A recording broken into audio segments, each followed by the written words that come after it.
Assalamualaikum warahmatullahi wabarakatuh. Kembali lagi bersama saya, Yan Pardan, mahasiswa Universitas Muhammadiyah Sinjai. Kali ini saya akan memberikan sedikit penjelasan mengenai analisis dan evaluasi perencanaan daerah. Pertama-tama, apa sih dimaksud dengan perencanaan daerah? Di sini kita membahas mengenai analisis perencanaan. Hal tersebut adalah merupakan proses memeriksa dan mengevaluasi data dan informasi untuk memahami kondisi sosial, ekonomi, dan lingkungan dari suatu wilayah atau daerah. Analisis ini dilakukan sebagai bagian dari proses perencanaan pembangunan daerah untuk mengidentifikasi masalah, peluang, dan tantangan yang dihadapi oleh daerah tersebut. Tujuan dari analisis perencanaan daerah adalah untuk menyusun rencana strategis yang dapat membantu meningkatkan kualitas hidup masyarakat, memajukan pembangunan yang berkelanjutan. Slide berikutnya adalah proses analisis perencanaan daerah. Dalam proses analisis perencanaan daerah ada beberapa poin yang menjadi perhatian ataupun topik permasalahan. Yang pertama adalah pengumpulan data dan informasi, di mana pada tahap ini melibatkan pengumpulan data dan informasi tentang kondisi sosial, ekonomi, dan lingkungan dari suatu wilayah ataupun suatu daerah. Yang kedua adalah analisis data dan informasi. Setelah data informasi berkumpul, tahap selanjutnya adalah menganalisisnya untuk memahami kondisi daerah tersebut. Analisis ini dapat dilakukan dengan berbagai teknik seperti pemetaan, survei, analisis SWOT, analisis stakeholder, dan analisis kebijaksanaan. Yang ketiga adalah identifikasi masalah. Dalam identifikasi masalah ada beberapa hal yang diperhatikan, yaitu seperti peluang, tantangan yang dihadapi oleh daerah tersebut. Hal ini penting untuk menentukan arah kebijakan dari pembangunan daerah yang tepat. Yang selanjutnya adalah penyusunan rekomendasi. Setelah masalah, peluang, dan tantangan diidentifikasi, tahap selanjutnya adalah menyusun rekomendasi kebijakan yang dapat membantu untuk meningkatkan kualitas hidup masyarakat dan memajukan pembangunan daerah secara berkelanjutan. Yang terakhir adalah evaluasi dan monitoring. Tahap terakhir adalah evaluasi, monitoring terhadap implementasi kebijakan yang telah diambil. Evaluasi dan monitoring ini dilakukan untuk mengetahui efektivitas kebijakan yang telah diambil dan menentukan apakah perlu dilakukan perubahan ataupun penyesuaian kebijakan yang sudah ada. Slide ketiga adalah indikator analisis perencanaan daerah. Dalam indikator analisis perencanaan daerah ada 6 poin yang menjadi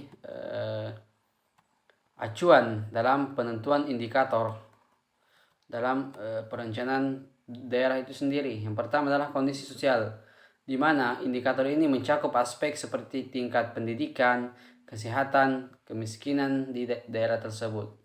Yang kedua adalah kondisi ekonomi. Indikator ini mencakup aspek seperti pertumbuhan ekonomi, lapangan kerja, dan kesejahteraan masyarakat. Yang ketiga adalah kondisi lingkungan. Ini mencakup aspek seperti kualitas udara, air, dan tanah di daerah tersebut. Yang ketiga adalah keempat adalah kebijakan pemerintah. Indikator ini mencakup aspek seperti kebijakan pembangunan, regulasi, dan program pemerintahan yang berdampak pada daerah tersebut.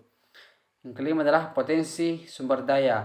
Indikator ini mencakup seperti potensi sumber daya alam dan sumber daya manusia. Dan yang terakhir adalah keterlibatan masyarakat. Dalam indikator ini mencakup seperti partisipasi masyarakat dalam proses perencanaan dan pelaksanaan kebijakan pembangunan daerah. Slide berikutnya adalah hambatan dalam proses analisis perencanaan daerah.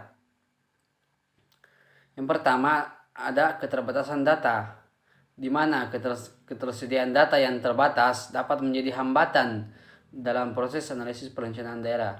Yang kedua adalah keterbatasan sumber daya. Keterbatasan sumber daya manusia, keuangan, dan teknologi dapat mempengaruhi kualitas analisis perencanaan daerah. Yang ketiga adalah perbedaan persepsi, di mana perbedaan persepsi antara pemerintah, masyarakat, dan pemangku kepentingan lainnya dapat menyulitkan proses analisis perencanaan daerah itu sendiri. Yang keempat adalah ketergantungan pada sumber daya alam. di mana daerah yang bergantung pada sumber daya alam dapat mengalami hambatan dalam proses analisis perencanaan daerah jika terjadi perubahan kondisi alam yang sangat signifikan. Kelima adalah konflik kepentingan. Konflik kepentingan antara pemerintah, masyarakat, dan pemangku kepentingan lainnya dapat menghambat proses analisis perencanaan daerah. Karena dengan berbedanya kepentingan, otomatis hal-hal yang ingin dilakukan pun berbeda. Yang keenam adalah ketidakpastian politik, di mana ketidakpastian ini sangat mempengaruhi kebijakan pembangunan daerah dan menyulitkan proses analisis perencanaan daerah. Slide berikutnya adalah peranan pemerintah dalam analisis perencanaan daerah, di mana pemerintah memiliki peran yang sangat penting dalam proses analisis perencanaan daerah ini. Pemerintah bertanggung jawab untuk menyediakan data dan informasi yang akurat dan terbaru, mengalokasikan sumber daya diperlukan untuk analisis perencanaan daerah, dan memfasilitasi dialog antara pemangku kepentingan yang berbeda dan meminimalkan konflik kepentingan. Selain itu, pemerintah juga memastikan bahwa kebijakan pembangunan daerah yang dihasilkan dari analisis perencanaan daerah tersebut sesuai dengan visi dan misi pembangunan daerah serta kebijakan nasional yang berlaku. Slide selanjutnya adalah definisi evaluasi perencanaan daerah. Evaluasi perencanaan daerah adalah proses untuk mengevaluasi kinerja dan hasil perencanaan pembangunan daerah yang telah dilakukan. Evaluasi ini dilakukan untuk memastikan bahwa tujuan dan sasaran pembangunan daerah tercapai, serta untuk mengidentifikasi kelemahan dan kekuatan dari perencanaan yang telah dilakukan. Evaluasi perencanaan daerah juga dapat digunakan untuk membuat rekomendasi perbaikan dan pengembangan untuk perencanaan masa depan. Apa sih yang menjadi proses dari evaluasi perencanaan daerah itu? Yang pertama adalah pengumpulan data, di mana tahap ini dilakukan dengan mengumpulkan data dan informasi terkait dengan perencanaan pembangunan daerah yang telah dilakukan. Data dikumpulkan dapat berupa data fisik, sosial, ekonomi, dan lingkungan. Yang kedua adalah analisis data. Setelah terkumpul, data tersebut akan melakukan analisis data untuk mengevaluasi kinerja dan hasil dari perencanaan yang telah dilakukan. Analisis data dapat dilakukan dengan menggunakan beberapa metode dan teknik analisis yang tersedia. Yang keempat adalah evaluasi kinerja, di mana tahap ini dilakukan untuk mengevaluasi sejauh mana tujuan dan sasaran pembangunan daerah itu tercapai. Evaluasi kinerja dapat dilakukan untuk membandingkan hasil yang dicapai dengan target yang telah ditetapkan sebelumnya. Yang keempat adalah identifikasi kelemahan dan kekuatan. Setelah kinerja dievaluasi, tahap selanjutnya adalah mengidentifikasi kelemahan dan kekuatan perencanaan yang telah dilakukan. Hal ini dapat dilakukan untuk menganalisis faktor-faktor yang mempengaruhi kinerja pembangunan daerah. Yang terakhir adalah rekomendasi perbaikan dan pengembangan, di mana setelah kelemahan dan kekuatan diidentifikasi, tahap terakhir adalah membuat rekomendasi perbaikan ataupun pengembangan untuk perencanaan masa depan.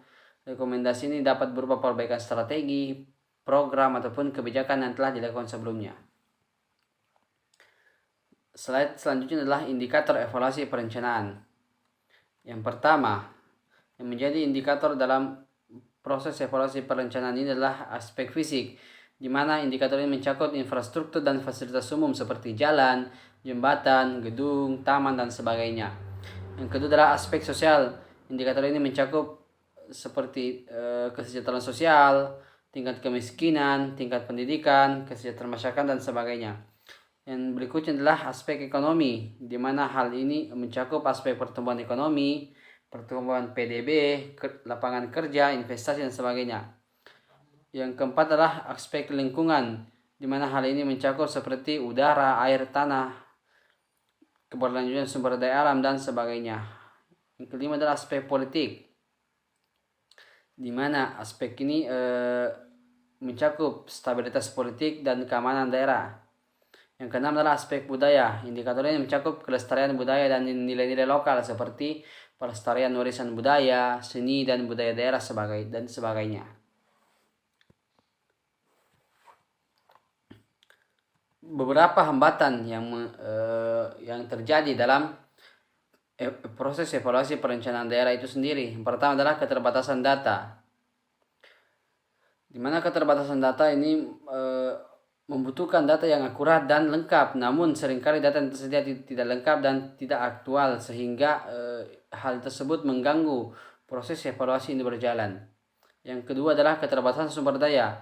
Evaluasi perencanaan daerah membutuhkan sumber daya manusia, teknologi, keuangan yang memadai, namun seringkali hal tersebut terbatas, sehingga ada beberapa hal yang menjadi kendala dalam evaluasi perencanaan itu. Yang ketiga adalah ketidakjelasan tujuan. Evaluasi perencanaan daerah harus didasarkan pada tujuan yang jelas dan terukur, namun seringkali tujuan yang ditetapkan tidak jelas dan tidak terukur. Yang keempat adalah tidak adanya keterlibatan masyarakat, di mana evaluasi perencanaan daerah harus melibatkan masyarakat sebagai pemangku kepentingan, namun seringkali masyarakat tidak dilibatkan secara aktif dalam proses evaluasi. Yang terakhir adalah tidak adanya kesinambungan, di mana evaluasi perencanaan daerah harus dilakukan secara berkala dan terus-menerus untuk memastikan kesinambungan program dan kebijaksanaan yang telah diimplementasikan. Namun seringkali evaluasi hanya dilakukan satu kali atau tidak dilakukan sama sekali. Berikutnya adalah peranan pemerintah dalam evaluasi perencanaan daerah. Pemerintah ini memiliki peran yang sangat penting dalam proses perencanaan daerah, karena mereka bertanggung jawab untuk memastikan bahwa perencanaan daerah dilakukan dengan baik sesuai dengan kebutuhan masyarakat. Berikut ini ada 5 poin yang menjadi peran penting pemerintah dalam evaluasi ini. Yang pertama adalah menetapkan standar perencanaan, di mana pemerintah harus menetapkan standar dan pedoman yang jelas untuk perencanaan daerah ini, termasuk penetapan tujuan dan sasaran spesifik untuk daerah tersebut. Yang kedua adalah memantau pelaksanaan rencana, di mana pemerintah harus memantau pelaksanaan rencana daerah untuk memastikan bahwa proyek-proyek dan program-program yang disuruhkan sesuai dengan rencana yang telah disetujui. Yang ketiga adalah mengevaluasi hasil. Pemerintah harus mengevaluasi hasil dari rencana daerah untuk menentukan apakah tujuan dan sasaran telah tercapai, dan jika tidak, mengapa tidak. Yang selanjutnya adalah mengevaluasi hasil. Yang keempat adalah mengambil tindakan korektif. Jika ada masalah dalam perencanaan daerah, pemerintah harus mengambil tindakan korektif untuk memperbaiki situasi tersebut. Yang terakhir adalah melibatkan masyarakat, di mana pemerintah harus melibatkan masyarakat dalam proses evaluasi perencanaan daerah untuk mendapatkan masukan ataupun umpan balik dari mereka tentang apa yang berhasil ataupun tidak berhasil dilakukan dalam proses perencanaan pembangunan daerah tersebut. Sekian penjelasan yang dapat saya sampaikan. Sampai ketemu di video berikutnya.